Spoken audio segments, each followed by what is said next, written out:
आपल्या नवीन व्हिडिओमध्ये मी सर्वांचं स्वागत करते।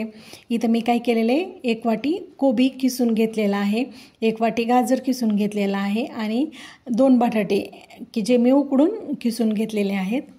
आता पहिल्यांदा काय केलं, मी एका बाउलमध्ये गाजर घातलं, त्यानंतर इथं कोबी घातला, कोबी छान पिळून घेतलेलं आहे त्यातलं पाणी, नंतर मॅश केलेला म्हणजे उकडून किसून घेतलेला बटाटा घातला आणि मग त्यामध्ये काय केलं, कोथिंबीर घातली, नंतर मसाले घातले, त्यामध्ये लाल तिखट, धना पावडर, गरम मसाला, हळद पावडर आणि ओवा घातला, मीठ घातलं आणि नंतर 2 चमचे कॉर्नफ्लॉवर घातलं, 2 चमचे बेसन पीठ घातलं आणि हे सर्व जिन्नस काय करायचं, पाणी न घालता छान मळून घ्यायचं हे पीठ। ह्याच्यामध्ये एकही थेंब पाणी घालायचं नाही, कारण मीठ घातल्यामुळे काय होतं, कोबी आणि गाजराला पाणी सुटतं ना, त्याच्यामुळे त्यामध्ये ते पीठ मळले जातं व्यवस्थित। नंतर त्यामध्ये काय केलं, मी 2 चमचे गरम तेलाचं मोहन करून घातलं त्या मळलेल्या पिठामध्ये आणि ते छान असं मिक्स करून घेतलं। त्यामुळे काय होतं, आपले कोफ्ते जे आहेत ना व्हेज मराठाचे करायचे आपल्याला, त्याचे कोफ्ते एकदम छान असे होतात, खुसखुशीत। नंतर मी इथं कढई मांडून घेतली आहे गॅसवर, त्यामध्ये तेल उकळायला ठेवले आणि हे असे लंब गोलाकार असे कोफ्ते करून घेतलेले आहेत। आता ते तेलामध्ये सोडते आहे आणि आता हे मंद आचेवर हे कोफ्ते छान लालसर रंगावर तळून घ्यायचे आहेत। आपले इथं कोफ्ते तर पहिला घाणा तयार आहे, आपले कोफ्ते इथं पहिला घाणा तळून झालेला आहे। आता शेवटच्या घाणा पण मी इथं तळून घेत आहे। आपले कोफ्ते तळून तयार झालेले आहेत। आता आपण काय करू, ग्रेव्हीची तयारी करूया। त्यासाठी मी काय केले, तर गॅसवर तवा मांडून घेतला आहे, त्यामध्ये काही थोडंसं खोबरं त्याचे छोटे छोटे काप करून घेतले, ते तळून घेतले तेल टाकून थोडं।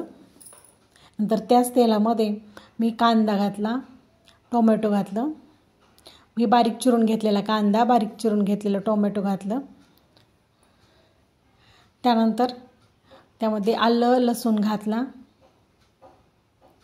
आणि थोडेसे काजू घातले, 2 चमचे काजू असतील आणि तीळ घेतले, एखादा चमचाभर असे तीळ, पांढरे तीळ येतं आणि थोडीशी बडीशोप घातली। बडीशोपमुळं आपल्या ग्रेव्हीला टेस्ट खूप छान येते। आणि आता हे जिन्नस त्या तेलामध्ये छान असे काय करायचे, परतून घ्यायचे, अगदी कांदा लालसर होईपर्यंत आणि टोमॅटो मऊ होईपर्यंत हे जिन्नस तळून त्या ह्याच्यामध्ये परतून घ्यायचे तव्यामध्ये, ते तेलामध्ये। आता आपले हे कांदा, टोमॅटो हे सर्व जिन्नस आहेत ना, ते काय झालेले आहेत, तळून झालेले आहेत। आता आपण काय करू, आता हे चांगले थंड झाल्याच्या नंतर मिक्सरमध्ये काढून घ्यायचे। आता पहिल्यांदा काय करायचं, खोबरं काढून घ्यायचं, म्हणजे ह्या वाटणामध्ये ते खोबरं काय होतं, बारीक होत नाही, म्हणून अगोदर खोबरं काढून घ्यायचं, मग बाकीचं वाटण मिक्सरमध्ये घालून वाटून घ्यायचं। आता आपलं वाटण इथं तयार आहे। नंतर गॅसवर कढई मांडून घेतली, त्यामध्ये तेल घातलं, त्यामध्ये जिरी घातली, मोहरी घातली आणि जिरी मोहरी तळल्याच्या नंतर जे मिक्सरवर आपण वाटण बारीक करून घेतलं होतं ना, ते घालायचे आणि ते छान परतून घ्यायचे।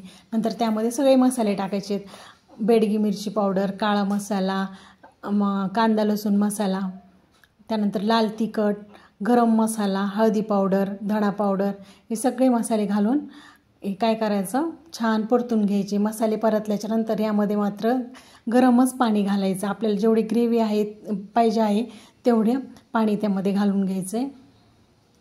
आता मीठ राहिलं होतं घालायचं, ते मीठ घालायचे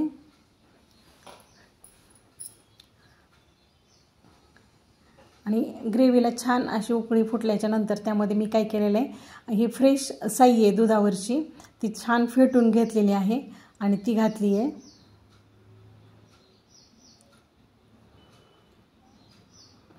आता आपली ग्रेव्हीला छान उकळी फुटली। आता आपण ह्याच्यामध्ये मी थोडासा चाट मसाला घालून घेतला आहे, नंतर हिरवीगार अशी कोथिंबीर घालून घेतली आहे।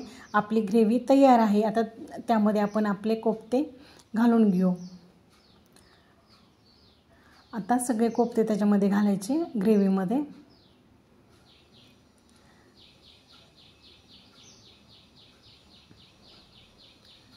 आता आता ह्यामध्ये आपण तडका देऊन घेऊयात, म्हणजे आपला व्हेज मराठा तयार होईल. त्यासाठी मी तडका पॅनमध्ये तेल घालून घेतलं, आलं लसूण ठेचून घेतलेलं होतं तो घातला. त्यानंतर लाल मिरच्या घातल्या 4-5 आणि नंतर त्यामध्ये काय केलं मी काश्मीरी लाल तिखट घातलं की जेणेकरून आपल्या व्हेज मराठ्याला छान असा रंग येईल. आता वाटतंय ना खरा असा व्हेज मराठा आपला तयार झाल्यासारखा. आता ही तडका घालून घ्यायचा आणि लगेच त्यावर झाकण ठेवायचं. आता आपण सर्व करू. पाहू शकता तुम्ही किती छान झाली ही भाजी. तुम्ही पण करून पहा आणि मला कमेंटद्वारे सांगा कशी झाली आहे ती. आणि आपल्या चॅनलला लाईक शेअर आणि सबस्क्राईब करा. बाय.